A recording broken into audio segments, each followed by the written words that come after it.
fine, going over. So, what are autistic kids really like? To some, they're future mathematicians. To others, they're kids incapable of feeling or showing emotion. To others, they're kids who are silent and violent. And there are those who believe that autistic kids are crazy, that they have something wrong in their head. That all they do is just run around screaming their head off and flapping their arms everywhere, just won't shut up. But none of that is true. And it's sad to think that my mother and I used to be one of those people who believed in those kind of things. And it wasn't until my little brother Edgar came along that we finally found out what autistic kids are really like. Autistic kids are actually sweet, loving little angels. They're like any other kid, and they're just confused and amazed with the world around them. Now, when most people think about autism, they think of him. Well, that's Raymond. He's probably the most famous autistic character there is, and one of the most lovable one as well. But he's also one of the most stereotypical autistic characters there are. Now, if you watch the movie Rayman, which I hope you all do, you will see how he reacts with the world around him, how he interacts with people, and how he thinks. But what I'm trying to make you all do is when you think of autistic kids, don't think of Raymond. Think of your sisters, your brothers, your cousins, your nephews or nieces. Just think of kids, because that's what autistic kids are. They're kids.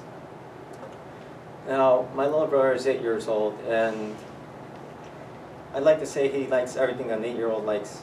He likes superheroes, movies, cartoons, video games, and Disney movies. But what he loves most of all is Spider-Man. Now, I'm going to give you a little routine of his that he does nearly every day. Excuse me if I don't get the whole thing. So when he comes home from school, he takes off his Spider-Man book bag, takes off his Spider-Man shoes, and plays Spider-Man theme song from the 1960s.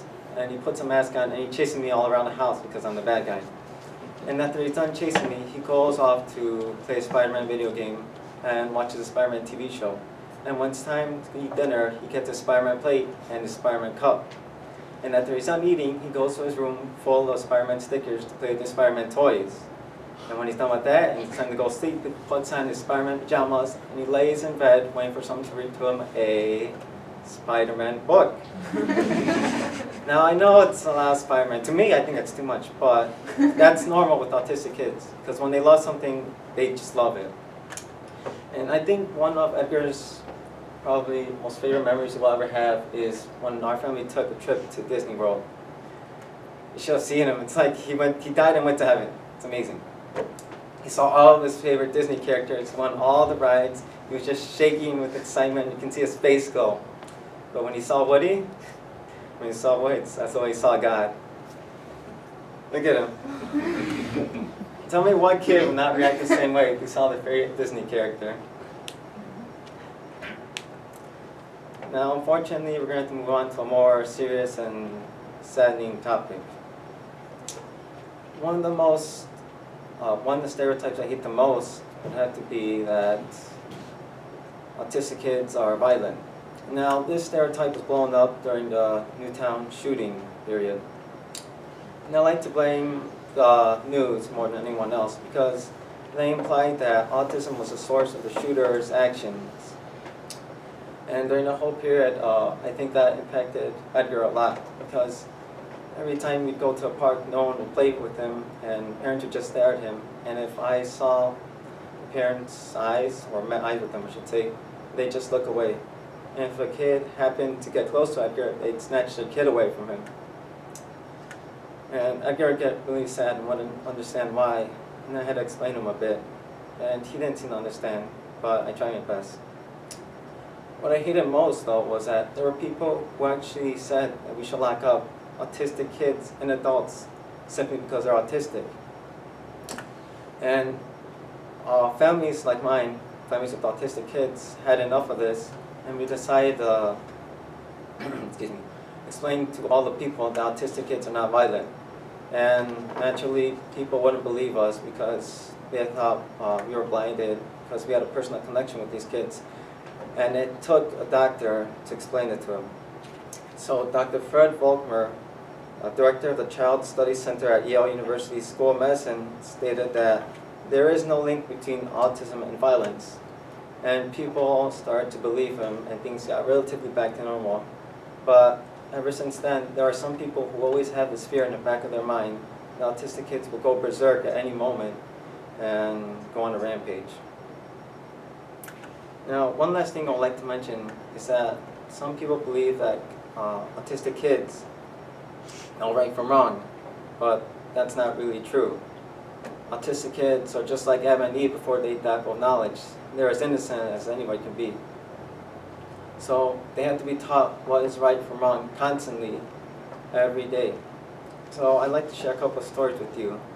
One of the first stories, a story of mine is, we went to my aunt's house one day, and I was looking for Edgar, and I found him in the basement playing with a little cockroach all over his hand. He was just giggling and laughing. And I had to explain to him that he can't do that because you'll get sick, and they're disgusting, and they're not pets. But he didn't understand, he didn't care, so he just kept playing with them. So I just left him there. And there's another story where Edgar was fascinated by Humpty Dumpty for a little while, and every other day he'd go to the fridge and get some eggs and put them on the counter. And he'd sing the Humpty Dumpty nursery rhyme. And every time he'd sing the words, "Had a great fall," he'd roll off one of the eggs off the counter and it'd splatter on the floor, and all he'd say was, "Oh no, poor Humpty." And I had to explain to him, it just took weeks for him to understand that he couldn't do that because it's food and it leaves a big mess and it leaves a horrible smell. And I hope you all might like to share one last story with you. There's this one, well, it's not a story because it's still happening right now, unfortunately. Edgar loves to play outdoors, and his favorite game is tag.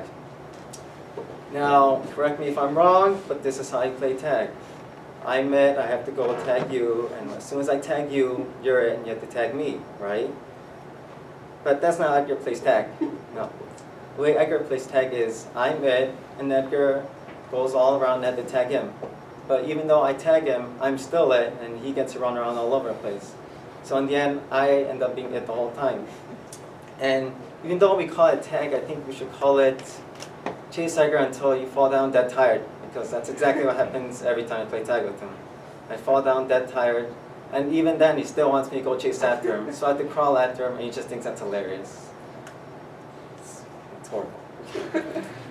So I hope you all have learned something new today. I hope you all have learned that autistic kids, just like any other kid, and I really hope you all will help spread the truth about autistic kids. Because if you don't, then not only are you hurting my little brother and other autistic kids, but you will also keep autistic kids be defined by lies and stereotypes. Thank you.